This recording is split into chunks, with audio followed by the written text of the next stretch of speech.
So I'm at work right now, but if you see outside, it's snowing. Oh my god.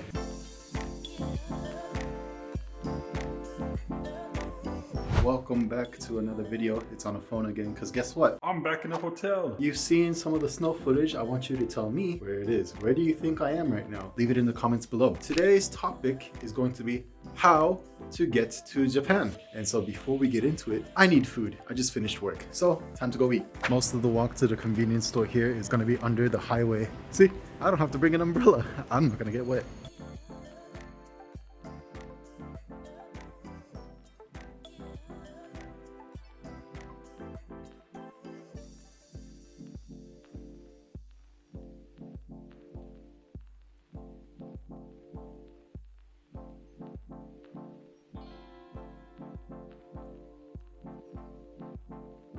And now it's time for what you guys have been waiting for. I'm an Australian now. So the few very simple steps to live in Japan. So the first step is actually the most difficult step, which is actually to get a bachelor's degree in a university, an accredited university. And the good news is it doesn't really matter what your degree is in, as long as you did 12 years of education in a high school, middle school, I'm missing one, middle school, high school, and elementary school. So as long as you did that within an English speaking country, or your primary language throughout that education was English, you are good. All you got to do is just study whatever you want to study in college. You can study English, art, you can study whatever you want, as long as you have a bachelor's degree. That's the only thing that really matters. The bachelor's degree is not for the job itself. It's actually for the embassy of Japan, just to, prove to them that you are a valuable asset for them to, allow into the country. Step 2 is to go to websites like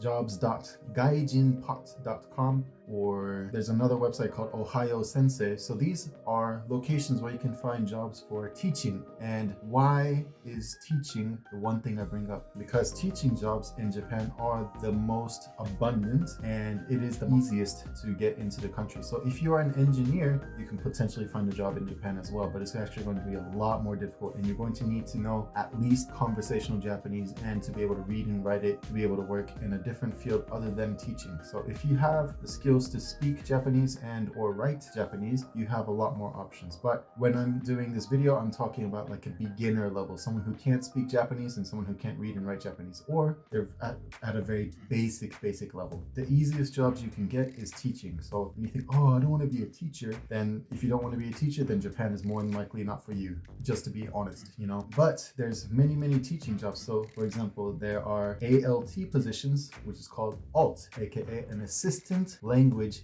teacher. So what you do with that is you actually work in an actual school, and you are the assistant to the actual language teacher themselves. So what that does is it takes a lot of pressure off of you, because you're the assistant, so you're there to help. But it also encourages you to look from a professional's perspective how they do it, so that you can eventually learn. And if you really like Japan, if you want to stay longer, then maybe like a year, 2 years, 5 years, you can actually switch from an ALT to an actual LT, a language teacher. And I've met 2 people that have done that, and I know one person that is currently working 17 years as a teacher at one school. So it's a really good way to get job security. If you go through an ALT position, you go to a school and then you work there maybe like 2 years, 3 years, befriend the staff there, and then eventually just say, hey, I think I am ready to teach the class, not as an assistant, but now as an actual professional. The other option is to go the Eikaiwa route, which is basically an English conversation school. Those jobs, you typically don't have to wake up super early in the morning. You wake up like later in the day, but you typically do work the weekends, and your days off might be varying days. But the good thing about Eikaiwa is they potentially pay more than working as an ALT,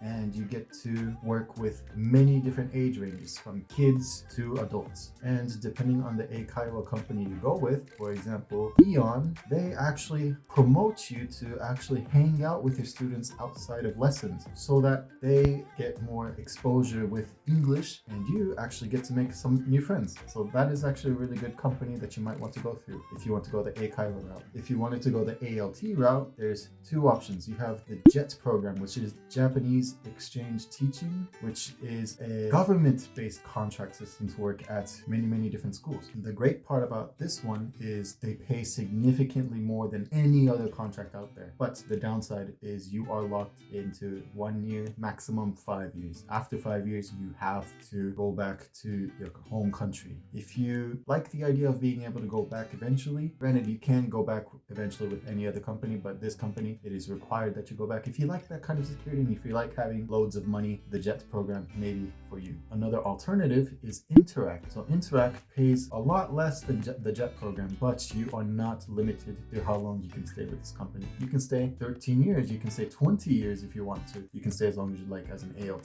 through them. So you got your bachelor's degree, you got your job, now you're going to want to pick your location. Bad news. 9 times out of 10, the company picks your location. You don't actually get to pick where you go. Just hope and pray. You can tell them where you'd like to be put, but at the end of the day, the first year, more than likely the company will decide where you go, and you just have to just accept it. For example, I didn't really say I wanted to be in Sendai, but the company decided that I am going to spend my first year in Sendai. So that's where I am right now. So once they decide where you're going to be placed in Japan, the only thing you have to do now is get your visa paperwork ready. There's going to be lots of paperwork that you're going to have to do. So just, get ready to like hammer it out whenever it arrives. And after that, have fun. Just be ready, save your money, because by the time you arrive in Japan, you're going to need furniture, you're going to need to pay your rent, you gotta have to be able to pay a lot of things. So the general consensus is to bring at least 500,000 yen, or USD equivalent, or Canadian dollars equivalent, or Australian dollars, wherever you are. What this will do is it'll cover your first month's expenses, it'll cover food, rent, utilities for the first month, because when you're working your first month, you're not going to get paid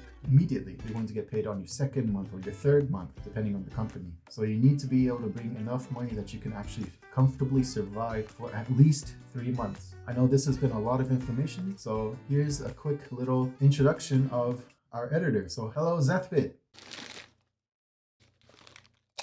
How are you?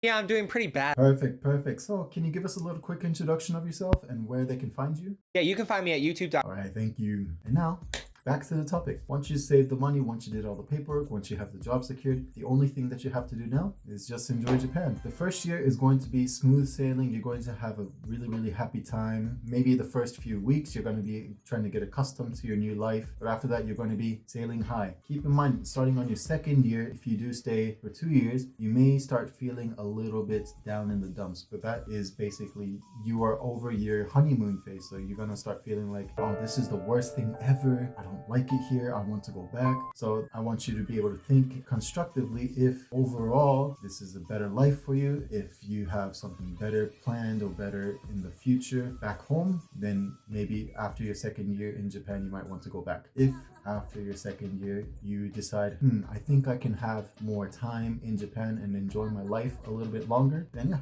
go for it, feel free. But at the end of the day, it's entirely up to you what you do. So with that being said, and that is the conclusion. So ultimately I try to condense as much information as possible, as short as possible, just so that you guys have a general overview, because there's many videos out there talking about how to get into Japan, but they're like 20 minutes, 30 minutes long, talking about one topic and like talking about the pros and cons. And then they're explaining the pros. The pros is this, and then why is it this? You don't need all that. Just basically know, I want to be in Japan, I don't want to be in Japan. How do I get there? I do this. How do I not get there? I do this. So thank you guys for watching. And if you guys do want to listen to some lo-fi hip-hop or some orchestral music, link down in the description below, you'll see a link tree link with the /Dorwulf. If you click that link down in the description, you will see all the social media to get in touch with me, or to get in touch with the community. And also my music is there as well for you to listen to. Don't forget to hit like and subscribe if you haven't already, and I'll see you guys in the next video.